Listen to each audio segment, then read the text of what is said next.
Thanks for listening to Get in the Hole, your number one stop for all things in the world of golf. Watch and subscribe anywhere you get your favorite shows on Apple, Spotify, YouTube, Google, and more. Just search Get in the Hole. Get in the Hole is the official golf pod of the Underground Sports Philadelphia family of podcasts. Now let's get right into the action. Here's your hosts, Steve McAvoy and Ben Pirro. Philadelphia, baby, you're going to love it. Best sports fans in the world. Actually, the worst, but that's what makes them the best. Play. Unsportsmanlike conduct. Casually, Host number one.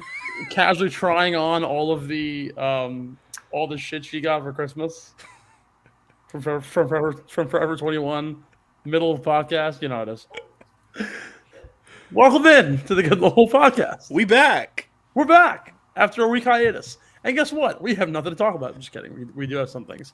I want to lead with... All right. I'm getting to it, Kay. She goes, Merry Christmas. Well, Merry Christmas and Happy Hanukkah, Happy Kwanzaa, Happy Festivus to those who celebrated. Happy Boxing Day to our Canadian listeners. Yeah. Oh, Boxing Day. I always forget Boxing Day. Shout out to them. It's an underrated one. It really is. What is it like? Why is it called Boxing Day? I'll tell you right now. We're gonna look up. I used to always think Boxing Day was like the day the Canadians like moved. I thought it's like.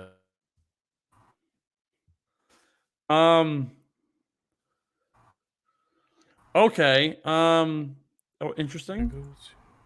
Boxing Day, according to Wikipedia, is a holiday celebrated after Christmas Day, though it originated. Wait, is this true? Boxing Day. Oh, all right. It originated in Great Britain and is celebrated in several countries that previously formed part of the British Empire. The attached bank holiday or public holiday may take place on the 28th if necessary. The 26th of December is St. Stephen's Day, which is considered the second day of Christmas. The Feast of St. Stephen. Fun fact, the first martyr of the Catholic Church, for those of you who aren't Catholic and don't know what a martyr is somebody who died representing the church. He was also the first ever known stoning of a Catholic disciple. Fun fact. Good grief. I just made that sound so much more humbling. That's wild. Boring than it actually is. I was fucking murdered with stones. Boxing Day originated as a holiday to give gifts to the poor, but today Boxing Day forms part of Christmas celebrations, with many choosing to take advantage of Boxing Day sales. So it's basically like Christmas and like Black Friday in Canada. It is the Canadian Black Friday of Christmas. It's pretty cool, honestly. Yeah, I'm a fan. Whenever I hear somebody say like public stoning, I just think of the episode of SpongeBob when Patrick's in the zoo getting peanuts thrown at him. That's just public humiliation. The actual process of getting stoned. Well, now I deserve this. The modern day of stoning has taken on a much different connotation. Now it's just you go listen to Post Malone and go high as fuck. But it used to be you get murdered. Welcome to 2022, soon to be 2023. Oh, what a high note. Speaking of 2023, the idea of like the New Year resolution, I think this is a important spot to kind of like to start on, I guess you could say. Our New Year's resolutions, but particularly as they relate to golf. We have news about LIV. We'll talk about them in a hot second. They're if you don't know, and you're living under a rock, has to do with a little bit of something going on at the beginning of April that a lot of people and most of the casual fans of the world happen to watch. But we're going to start here with our New Year's resolutions. And okay, New Year's resolutions. KB, I've got a list of things, list of questions. You fill in the blank, and we'll go back and forth. Let's do it. And we start here. The golfer we want to see win a major the most in 2023 is Tom Kim. It's a very good answer. Tom Kim. It's a very strong answer. For So the vibes and for the culture. I saw a really, I think it was Golf Digest put it up. Let me see if I can find it. Yeah, they put up the top players in the world who have yet to win a major. And obviously, if you look at the last 5 or 6 years, Rory's won. Scotty won last year at the Masters. Cameron Smith won the Open. Justin Thomas has won most recently the PGA. Matt Fitzpatrick won the U.S. Open. Those are your 4 major winners from this past year. John Rahm's won. Colin Morikawa and Jordan Spieth have all won.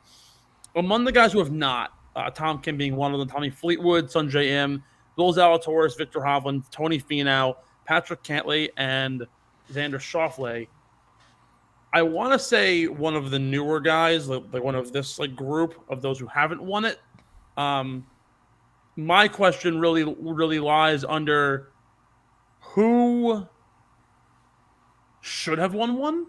In which case, the answer to me very clearly is Schauffele or Patrick Cantlay. I think Tony Finau will win one.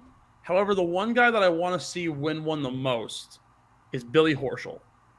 Has not won. I don't know if he's won any or he hasn't won one in a hot minute. Let me actually double. I'm pretty sure. I think I've brought this up a few times on this show, but I'm pretty sure he's the guy that my dad is friends with his mom or dad. I think you might have. Yeah. So all right. So Billy Horschel's never won a major. The best he's ever come in is tied for 4th at the 2013 U.S. Open. That was of course at Marion in Pennsylvania. That was the event. If you're looking back on it, that was the year Justin Rose outbeat Jason Day and Phil Mickelson.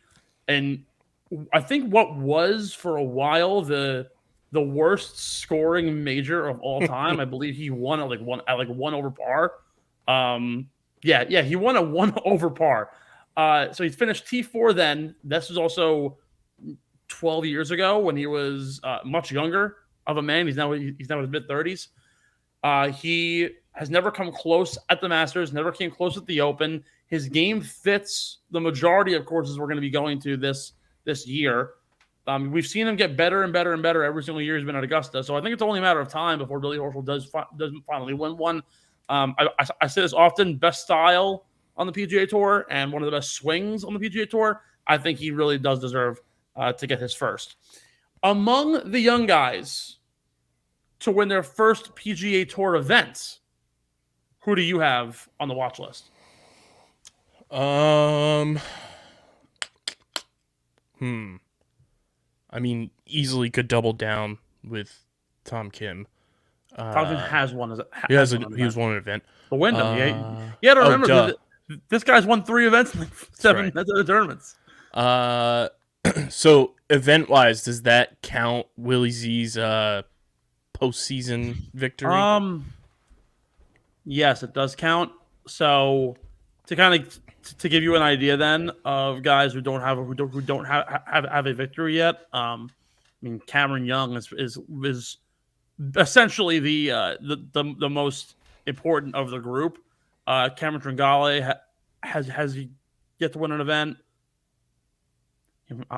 I'm hearing like noises, and then of course a bunch of the younger guys that are coming on tour in the next year or so, including Justin Suh, who's coming in as the number 1 Corn Ferry Tour player in the world, will make his debut. Suh, dude. Suh, dude. Yeah, exactly.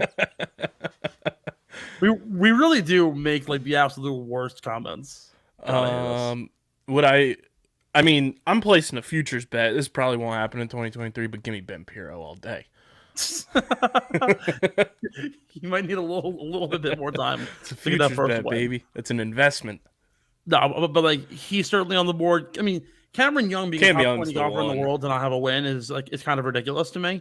That's only a matter of time before he nets one there. Ryan Fox, I don't believe. It's a great name. Has a PGA Tour victory. He has a few international DP World Tour. Yes, he does. So he does not have a PGA Tour win. I would like to see him win one. That's a great name. Top 50 player in the world, Australian. kind of the next wave of players now that Cameron Smith and Mark Leishman have left for LIV. It makes sense to have him somewhere in that upper echelon. Aaron Wise, another young stallion looking to make his way. Thomas Peters, we've been betting on him often, as well as Tom Dietrich, 2 Germans. So those are some guys that I'm looking at. If you have any additional players that you want to mention, Ryan Fox is getting added to my hashtag come on the podcast list. he's a cool dude, It's a great name. He's Australian. I ride with the Aussies. and he likes Pokemon. Even better, he's on the list. He needs to be on the show. If you had to guess like one PGA Tour player to be like a really big Pokemon Go guy wherever they travel, think about it. I used to play a lot. I still do. I don't play as much as I used to, but you get to travel the world and go to some pretty dope ass places. You go to Dallas, you go to LA, you go to San Fran. Like, some pretty cool stops.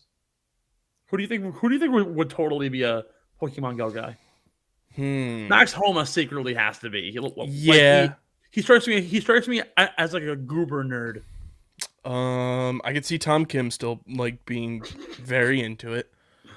I'm trying to think of who else. Victor Hovland. Victor Hovland's playing his Victor Hovland's listening to death metal while catching Pikachus in the wild. My favorite thing on TikTok lately, I found a guy who goes, I'm going to list my top 25 Pokemon and how I would prepare them as food. And he goes, Togepi is just a oversized matured egg, so I would use them to make scrambled eggs and an omelet fillet with a frittata. Vileplume looks like he would have a great source of mushroom, so I'll make them with a nice chicken portobello. My brother in Christ, have you not seen Parasect? What's that? The Pokemon that, like, its shell is just a giant mushroom. Oh, yes. I'm talking about the guy, like, saying that Vileplume would be his choice of mushroom. I have to find this guy and send you his videos because they're actually hilarious. By the way, all right, here. This is going to be another one of those episodes where we have almost nothing to talk about, so we're going to just talk about random stuff. Relate to me the OG 3 starter Pokemon to golfers. Okay, I like this. And why is Bulbasaur low-key Harry Higgs? Yes. Because when he evolves into Venusaur, he's Harry Higgs. That's just a hairy motherfucker. He's throwing vines everywhere. Tiger Woods is like low-key Charizard. Well, Charmander. Yeah. Actually, you could probably like make the tiers too, like 100%. Like Tiger Woods is your Charizard, but like Jordan Spieth is your Charmander. Yeah. And then what is it? Charmeleon? Yeah. Is like Charmeleon gives me big Will Zalatoris vibes. That's just because he's skinny and has a bulky head. Squirtle would be like. Whenever I think of Squirtle, I think of the pimp Squirtles. Timeout. Hold the phone. You definitely have like a Funko Pop of the Squirtle. I'm thinking of, or something like meme or something like that.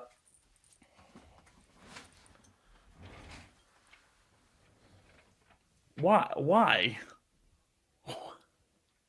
Who has that? Me. Shout out to the Squirtle Squad. The Squirtle Squad. I was gonna say you would be the kind of guy that has like a Funko Pop. I have a Charmander one. Well, there you go. All right, I'm close enough. I want to start getting into those. But they're gonna be worth a lot of money one day. They're great. I love them. There's your 2023 New Year's resolution. What, to buy a Funko Pop? Yeah, there you go. Lame. Do they have golf ones? I'm shocked if they don't. Golf Funko Pops? They definitely have Tiger Woods. They have to have Tiger. Yeah. No. Golf Funko Pops. There's a Jack Nicklaus one. That's really cool, actually. There is Tiger. There's a Jack Nicklaus one. There's you can get Ty Webb from Caddyshack. That's pretty cool, actually. All right, so they have Tiger. They have Jack Nicklaus. They have Happy Gilmore. Is it Arnold Palmer? No way. They have Arnold Palmer. They have Kramer golfing from Seinfeld. That's pretty cool, actually. What, like, can I find like a list? I'm just finding a bunch of like Amazon listings. They have Jack Nicklaus, Arnold Palmer, Happy Gilmore. They have Greg Norman. Can I burn him along with the rookie card? So it's Tiger, Jack, Arnold. They have Judge Smales from Caddyshack as well. There's multiple kinds of Tiger Woods. Yeah, there's red shirt and blue shirt Tiger. There's Sunday Tiger and then Fanatics Tiger. That's cool. I would so get the Sunday Tiger one. So yeah, in you need that Sunday for Reds. your little home office. What does that run me? Oh my God! Wait, like no $30. way! No way! What'd you find, Steve? Hold on. If is it sold out? The Funko Pop here on Fanatics claims that it's only $4. It was $15 and it's been super reduced, but I cannot pick a quantity, so I'm going to assume that it is sold out. Which is really unfortunate. I did find, because for everybody at home, before we were recording today, I stumbled upon PGA Tour trading cards, which Steve and I are very fascinated why that's not truly a thing. Because I feel like they especially with the in baseball and the PLL's doing it, like the relic cards with the game worn jerseys and stuff. Yeah, I feel like the PGA Tour could make a killing with the relic cards. Whether it's bunker sand or they could do a bunch of stuff with PGA Tour. I found a pretty sick relic card from 2013. It is Tiger Woods Arnold Palmer 2013 game used tour gear duo card. That is that's pretty cool. Sweet. Here it is. It's both of their shirts. That's kind of hype, actually. That's dope. Super cheap too. I mean, I'm looking at it on Etsy just because I was curious and it pulled up. You can definitely get a bunch of these. Here they have Upper Deck put out ones from 2001. That's the Tiger 2003. Actually, the one that you sent me, the 1990 Pro set, I believe that has every top 100 golfer or something like that. It's it's 75 PGA Tour and then 25 Senior Tour, which would mean that I'm guaranteed to get John Daly, which would be a sick card. I'm just surprised. You're right that there isn't that there's a market for it. You would think that, or not even that. Not even really that. The fact that there isn't hype around something like that, a niche, especially with how golf is with collectibles and memorabilia and stuff. I feel like it's a big memorabilia thing. Oh, I just found on Etsy someone selling a Charlie Woods NFT. Good lord, I saw a Charlie Woods trading card on eBay. That's pretty cool. Autograph too. Really? Yeah. That's $20. Upper Deck PGA Tour trading cards. Because if we can find a box cheap enough and we get to a certain amount of subscribers, we'll crack a box open. Sports memorabilia collection. Here we go. Might be finding something good here. Oh, well, this guy's selling a Pokemon Sword and Shield Silver Tempest pack for $7. Heyo.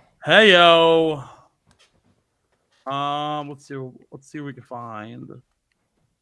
And for everybody at home that does like card openings, me and Pat Pitts did a card opening before a recent episode of Underground Sports Philadelphia that is on the YouTube channel right now. We pulled a very hype baseball rookie card from Topps Chrome, so go check that out. When am I getting invited on the main pod? It's been almost 2 years. 2023 New Year's resolutions. Stephen McAvoy goes on the main I'm out pod. here just effing shit up, and Let's get you on after Eagles Giants Week 18. oh god, when they get fucking stomped down by Gardner Minshew. Well, I think Jalen Hurts is playing this week, so They're gonna sit Hurts in the last week. not from what I've been told. I don't know why. Last week, yeah. I don't know why they'd play him this week. Honestly, why? We gotta win. Why We risk gotta the win. injury? Gotta win. Yeah, but still, I don't see why you'd want to. I just don't know why you would want to do that. All right, so listen to this. So Upper Deck has apparently switched out of the outside of golf. They no longer sell. Is this right? Yeah. They don't sell physical packs. They sell golf e-cards, Boo. which is not nearly as cool. The 2021 Upper Deck SP Game Used collection, a pack is $250. Jesus. You can get the SP Authentic, and it's $16 a pack. Well, my tip jar on Twitter is open if you want to donate to it. Goes right to the company. Featuring a 50-card digital base set that highlights up-and-coming and star golfers alike. Complementing the base set are subsets such as hard-signed authentic rookie signatures, tiered 1, numbered to $7.99, and tiered 2 to number $2.99. Authentic Moments and Authentic Moments multiplayer cards. There's no shortage of premium content in SP Authentic Golf. Hard signed autograph inserts, there's immortal ink, marks of distinction, sign of the times, so on and so forth. All right. Well, their product checklist includes. Let's go to the Authentic Moments. There's 15 of them. Justin Thomas, David Duvall, Henrik Stenson, Jason Duffner, Denny Willett, Francisco Molinari, Stacey Lewis. Oh, they even have some LPGA players. Annika Sorensen, Julie Inkster, Jack Nicklaus, Tiger Woods, Nancy Lopez, Tom Lehman, Danielle Kang, and Paula Kramer. They've got in the base set. Here's why we didn't know, Steve. Golf trading cards just came back this past summer. No way. Yeah, I just found an article from cardlines.com. Okay. It says the last golf exclusive release came out in 2014. Back then, it was regarded as a low-tier product, a fun collectible for fans of the sport, but not a product with much mass appeal. But this time around, things could be different. Golf now has a top 10 global fan base, and Golf Digest called 2021 the year of resurgence for the sport after post-pandemic surges in popularity. And with golf cards back in production and the sport as popular as ever, there's been some buzz in the hobby, so we decided to give you the lowdown. We'll cover everything from the 3 new releases to the best vintage cards to invest in. There are autograph cards across the board, so let's see here. The 3 products that are now out are 2021 SP Authentic, 2021 Artifacts, and SP Game Use. Those are the tiers. Yeah, those are the ones that I'm looking at right now through Upper Deck. So they have the SP Authentic, which I'm going through the listing right now.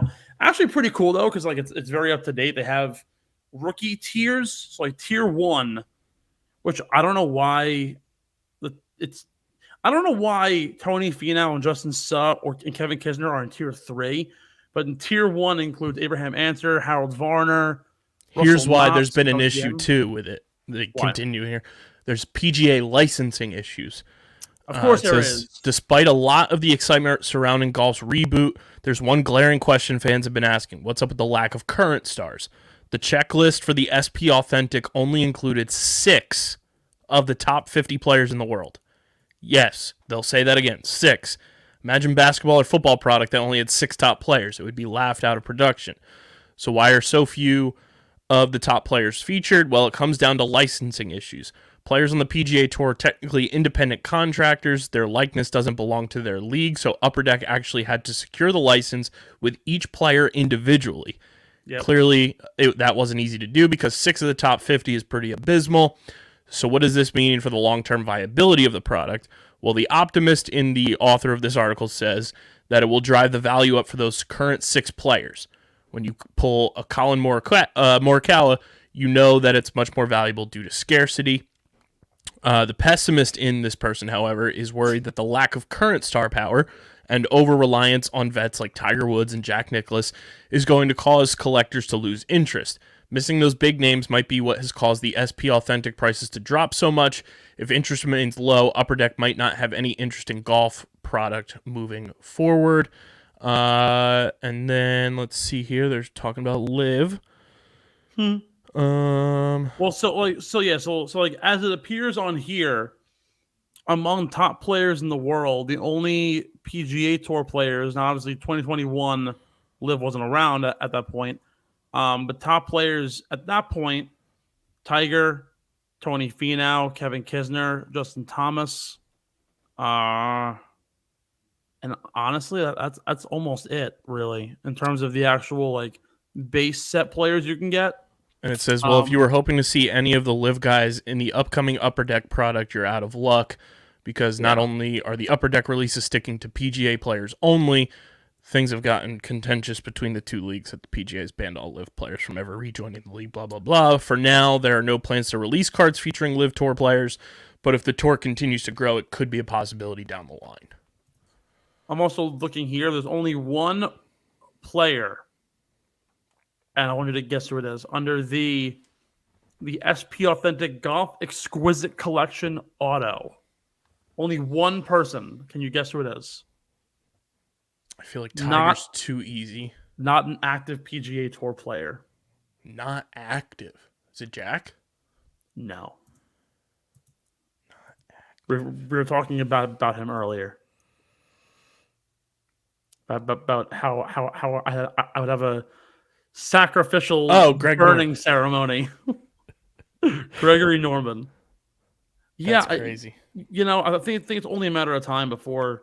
What is this? They have a 2013 SP Authentic Update 2001 tribute card, and it's Tiger Woods and Ken Griffey Jr. That's a sick card. That's wild. That would be something that I would literally like send it to what's PSA. the place PSA, like take my stuff. There's I was looking at the cards in the 1991, and there's like a football player in it. Really? I'm gonna find it right now. So I was just watching a video of a guy going through his entire binder of it, and I was like, why is that person in there? And I'm totally blanking on who it is. It was PGA Tour Pro set.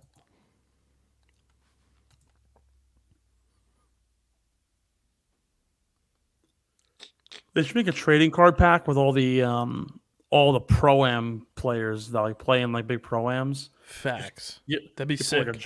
You put a John Smoltz or a Tony Romo, Miles Teller. That'd be sick. Apparently, Tom Holland's a really, really good golfer too. Speaking of actors, I'm seeing Avatar tonight, and I don't know what to expect. All I've heard, though, is that apparently James Cameron didn't allow his actors to leave set during filming at times, so they would just pee in the pools that they would work in. Because to leave the pool, remove your wetsuit, relieve yourself, put the wetsuit back on, and get back in the pool with all of the makeup and the cameras and everything was too much. So Sam Worthington said, "Yeah, I pee in the pool all the time." Good thing they didn't have the dye that shows that you peed. That he actually said it in an interview. I think it was with Graham Norton. He was like, "Yeah, I was afraid the water would turn pink." Apparently after that was released, though, Zoe Saldana was not very happy with everyone peeing in the pool. Rightfully so. I mean, look, hey, Bear Grylls has drank his own pee, so He also whatever. got fed Cliff Bars on the side after gnawing into a fish. That was actually like the most unfortunate realization because I loved Bear Grylls for a long time. I still do. Eh. He's still fun. He's lost the luster. the gravitas to me because of this. So The grizzly toss. the grizzly toss. Back to our New Year's resolutions. As we're a half hour into the show, we've literally discussed two things. That's when we're at our best, though. Yeah, but we're just comparing Charizard to Tiger Woods. All right. Anyways, New Year's resolution. The one player that you want to see make a major non-golf related headline. I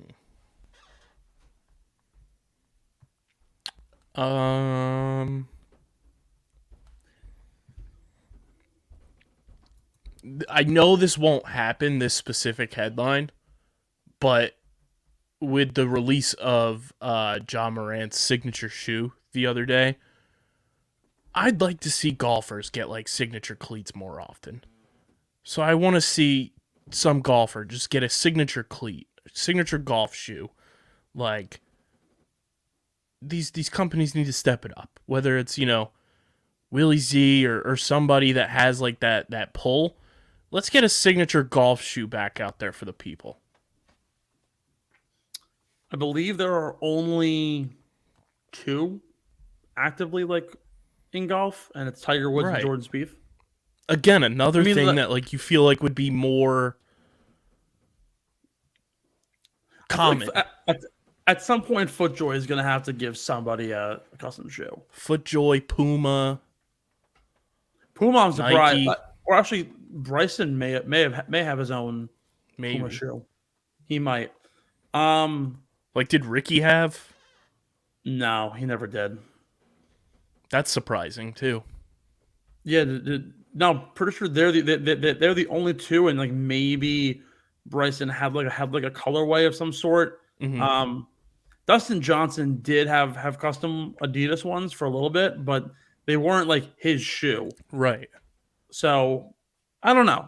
I'd like to see that. That'd be cool for the golf fashion side of things. It's not necessarily on course headline, but it's still relative to. Don't worry, my headline is Grayson Murray getting booked for aggravated assault. So throws his putter on you. No, just gets pissed off and flings his putter at some woman and knocks her out. And next thing you know, he's on trial for aggravated assault. Yo, you know what shirt we should make? You know those shirts that are the Anti-Social Social Club? Should be the Anti-Grayson Murray Golf Club. I would love that so much. Which is a great opportunity to tell you guys, go to our merch partners, PHI Apparel Company. You're going to stand out on the course at the clubhouse, wherever you may be, rocking the best merch in the game. You guys can go to phiapparel.co. That's phiapparel.co. Use code underground for 10% off any apparel order. It's the most effective and direct way to support everything we're doing at Underground Sports Philadelphia, including the Getting the Whole podcast. We got big things on our docket for 2023. You want to support it, you want to be backing us, go get your merch. phiapparel.co, code underground for 10% off. There is a third player who has a signature shoe. G4, who owns Echo, ECCO. Okay. Fred Couples has a sole supporter because he's 80 years old. Good for Freddie Couples. Only makes sense that Tony Finau needs a signature shoe. The drip god himself. Tony Finau just walks around in Jordans and looks sick as fuck. He needs a Jordan collab. That'd be sick. Tony Finau x Jordan, that would be fire. They gotta make in the colorway of the sweater. Now I could so see though a signature shoe where it's like Jordan X Tony Finau and it uses the old like getting the whole like logo with like him golfing. That would be dirty. That'd be sick. That would be absolutely filthy. All right. Enough of the resolutions. I'm getting pushed out of the house because I have to go to Target. News on the PGA Tour front as it pertains to who else but our good friends over in Saudi Arabia. Augusta National Golf Club, Fred Ridley, chairman of Augusta National, has announced as of last week, a couple weeks ago, that LIV players that have pre-qualified for the Masters, meaning previously won a green jacket, is top 50 in the world, or have exemptions through other majors and special tournaments, will be invited to Augusta National. Now, there are a few key points here that I want to point out, including those who are invited. Augusta National has said that they deserve to be there because they have met the qualifications. They will not be separated from their PGA Tour counterparts, so you might very well see a Tiger and Phil tee time, which would be nuts. I love that. They're not shying away for any LIV players for any festivities. They'll be fully invited. It's going to be fully open arms every little bit. And with that being said, we have a list of golfers that will be going to Augusta come April. Abraham Ancer, Bryson DeChambeau, Sergio Garcia, Taylor Gooch, Dustin Johnson, Brooks Koepka, Jason Kokrak, Phil Mickelson, Kevin Na, Joaquin Neiman, Louis Oosthuizen, Patrick Reed, Charles Schwartzel, Cameron Smith, Harold Varner, and Bubba Watson. Of those, we have multiple green jacket winners, including Sergio, Dustin, Brooks, Phil, Patrick Reed, Louis, and Charles Schwartzel. We have multiple big-time major winners. That also includes Cameron Smith and Bryson DeChambeau, of course. Jason Kokrak, top 50 player in the world this year. I believe there were like 4 guys who at the end of the season barely snuck in the top 50. And I believe that included Taylor Gooch, Jason Kokrak, and Kevin Na, I think. Like barely slid like under the radar just to get it.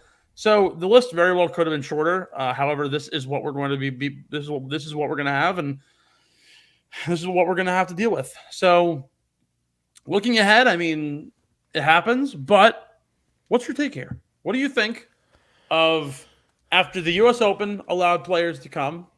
After the Open allowed players to come, what do you now think of the Masters doing the same? Totally cool with it.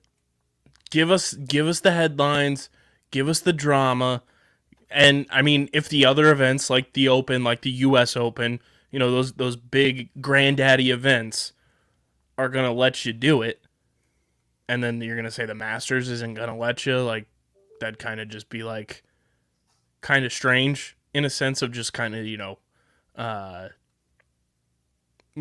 who's to say type of thing. Mm-hmm. I'm all about it, and I love that they're not shying away from pairing guys up together.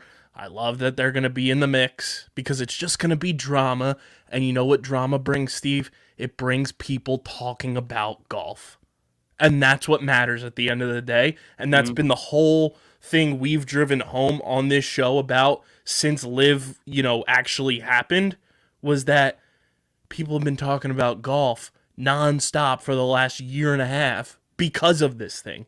Now you're telling us these guys are going to be at Augusta, where ESPN is covering it. You're getting ESPN commercials, during the NFL playoffs for Augusta. Oh, the Masters on ESPN, on CBS. Like, this is the scenes that golf needs. Like, You thought the Bryson and Brooks drama was, delicious banter.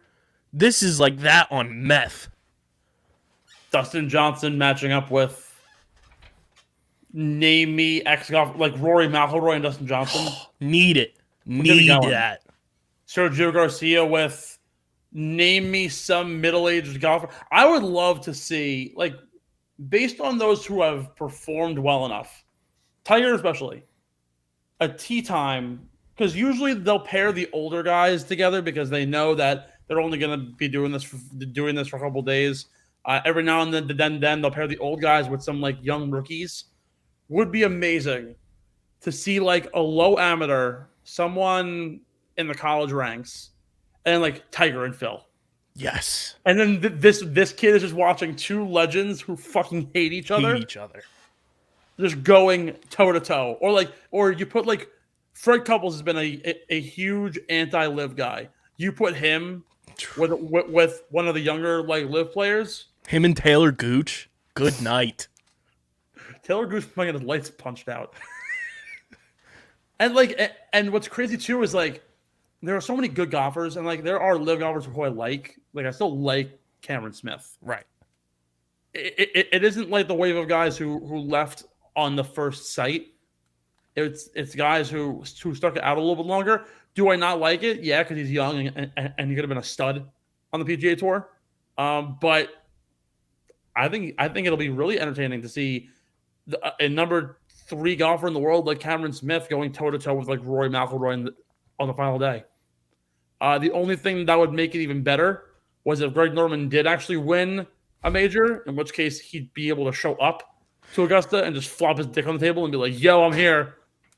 Him and Rory paired together.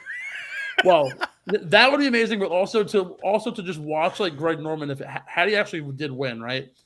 Plays in the event, shows up in a live hat,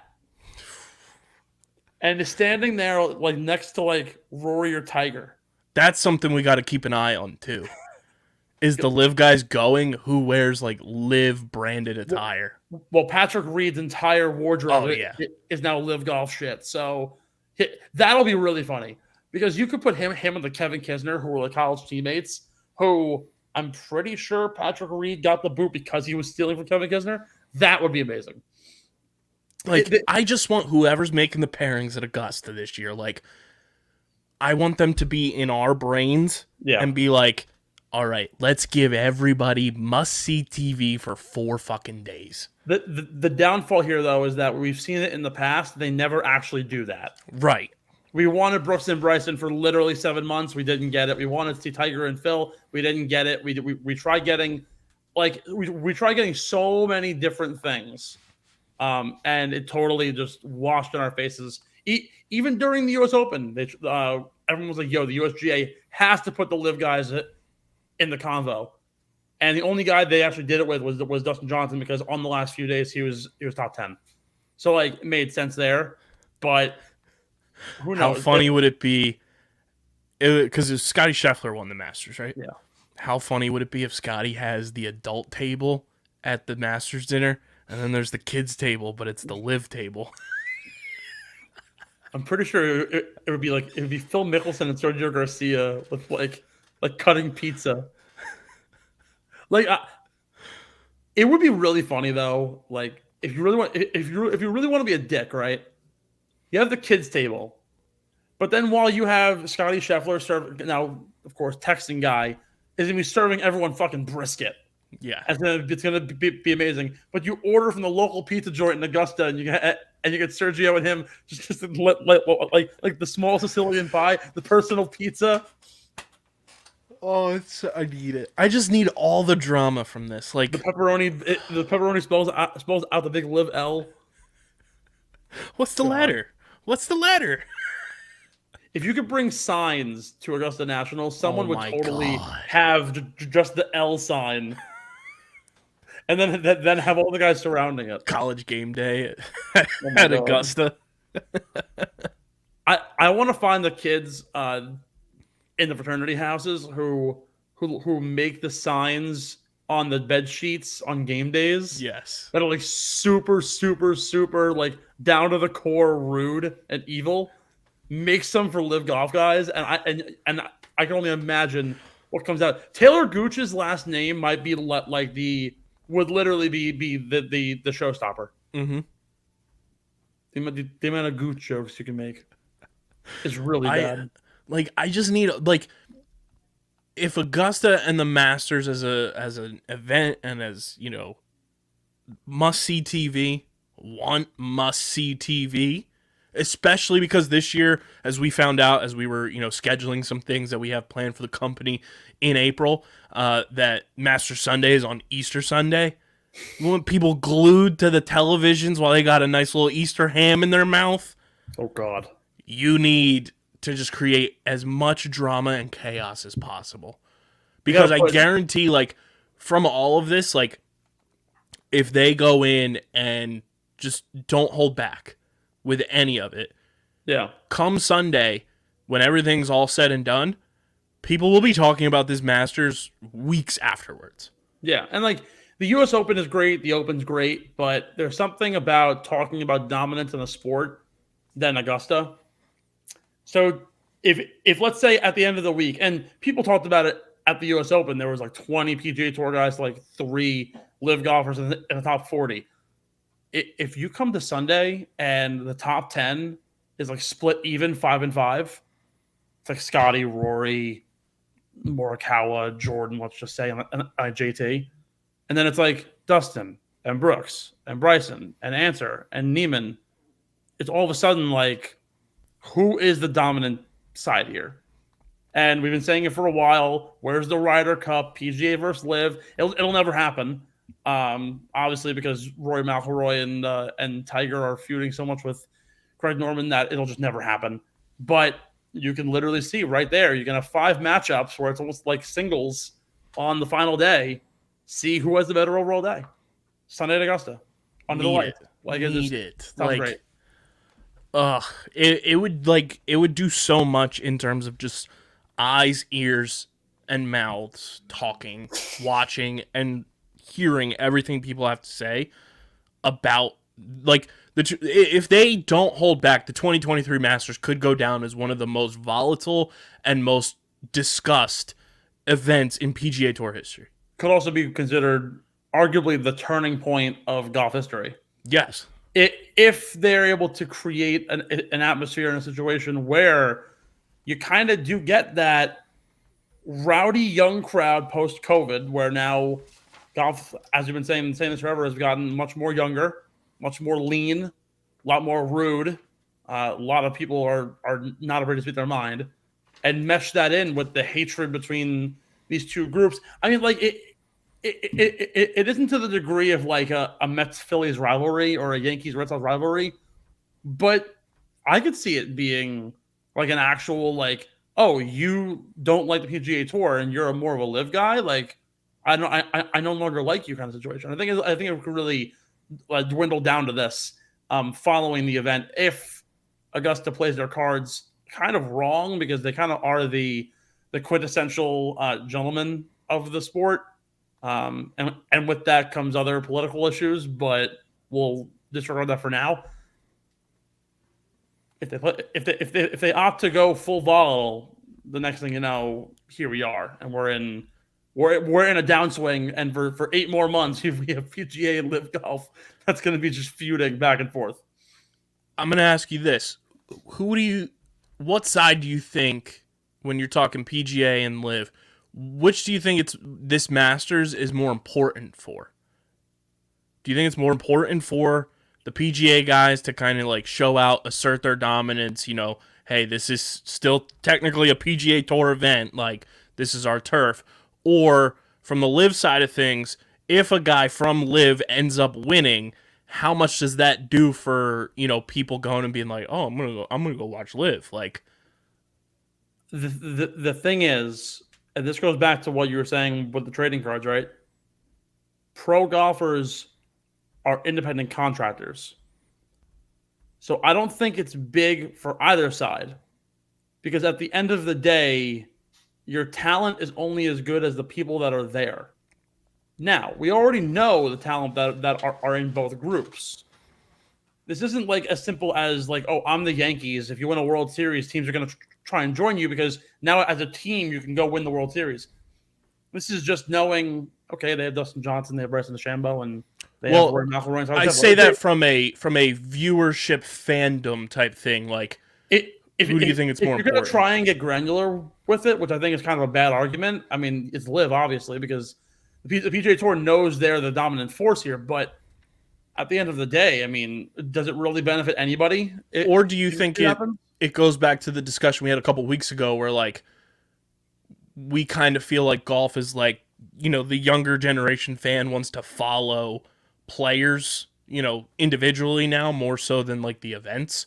Where like in a lot of sports, like, you know, you see a lot more younger fans, like they're like, oh, I like this team because of this player. Like, I like this Yeah. because of that guy. Like, say, you know, some impressionable 11-year-old is watching the Masters on Sunday and a Colin Morikawa or a Rory wins. It's like, Yeah. boom, here's your fandom for that young generation because they saw Rory or Colin do that. Or, you know, Dustin Johnson or Bubba Watson or somebody from LIV ends up winning. It's like, damn, like, I'm going to go follow along with that dude's career because that impressionable age takes place. Yeah, if we're gonna debate the impressionableness of children, I mean, then yeah, I mean, it's totally You know what I'm getting at. But like even in general though, it's the fandom comes down to the player more than anything else. So really, it's on the line for everybody. And if it really does turn into an idea that, let's say, in the press conferences leading up, that Dustin Johnson goes, "Oh, I want to win this for LIV," and Cameron Smith goes, "I want to win it for LIV." If that's what if that's what it's going to turn into, because it really hasn't been that case yet. It's really been organization centric and not on the players. Outside of the actual debate of, oh, where's the morality in their money? That's really the only debate we've had on the player side. It's now just been an organizational wide, why is LIV a thing? If it now becomes I'm going to rally around this, then yeah, different story. But I think until that happens, we're not really at that point yet. I personally would do it for Narnia and for Aslan. I didn't know James McAvoy was Sir Tumnus until about a month ago. Yeah. Was totally Mr. Tumnus over my head. I also still barely understand the premise of that movie, but it's your upbringing. It's all about Jesus. Yes, I guess yes. The author C.S. Lewis, very very Christian guy. Babe, you hear this? Narnia is about Jesus Christ. Do you know what else is about Jesus Christ? Star Wars. I didn't know that one. Star Wars is all with Jesus. That's all the time we have here on this show. Wait, well, I wanted to bring up real quick. Oh, God. Shout out to PGA 2K. Yes. My first hole-in-one. So many guys are like, yo, what a fluke. I'm like, what a fluke. Yeah, I know it's a fucking fluke. Give me a break. It's a video game, pals. Get a life. Touch grass, please. Touch real grass. But you're going to be streaming, right?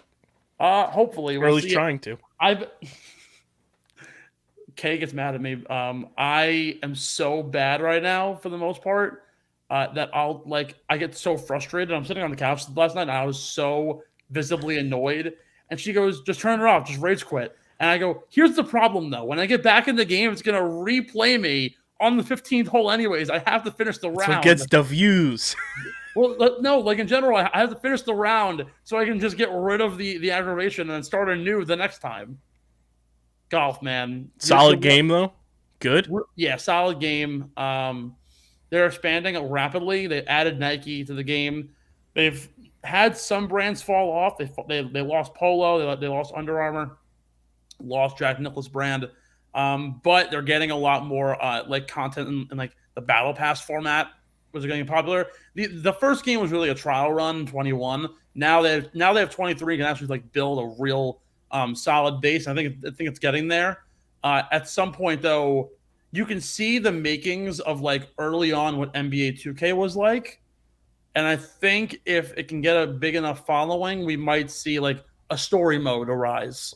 That'd be sweet. And it's going to be more than just, oh, you play as a golfer and you're only playing golf. It might very well become you're at this like country club and it's like it's like the overall forum. Like you can go to Top Golf in this game, like all these different things. So it's only a matter of time before I think it gets a little bit bigger, but that really comes down to the following. I know it's more of a niche game, and I know it's not getting as many purchases as let's say NHL, which is on the lower end of the spectrum in terms of sports video games. So we'll see. It's a matter of time. A cult following though. The Ace Cam was a great name, right? The Ace Cam is live, and I will post every single ace that I shoot. I had 5 in 21. I'm destined to hopefully break that in 23, and I'm off to a really hot start. Didn't get my first hole-in-one until like 6 months into the game last time. So, with that being said, that's all the time we have here. I'm Steve McAvoy. That's Kyle Bennett. We had a great show talking about a lot of really weird stuff. let us know in the comments on YouTube your comparison to the starter Pokemon turned PGA Tour golfer and why is Zalatoris was it Charmeleon? What a ridiculous take. What a ridiculous correlation. Subscribe to the podcast. Subscribe to the YouTube, youtube.com/@undergroundsportsphiladelphia, and follow Steve on Twitter because he needs more followers. Sam Burns is Charmander. That's your answer. Right? Get it? Burns, Charmander. I get it now. Thanks for listening to Get in the Hole, the official golf podcast of Underground Sports Philadelphia. Catch us every week wherever you get your favorite podcasts, and be sure to like and subscribe on Apple, Spotify, and YouTube. You can follow us on Twitter and Instagram @GetInTheHolePod, and follow Underground Sports Philadelphia @UndergroundPHI. We'll see you next time. And remember, get in the hole!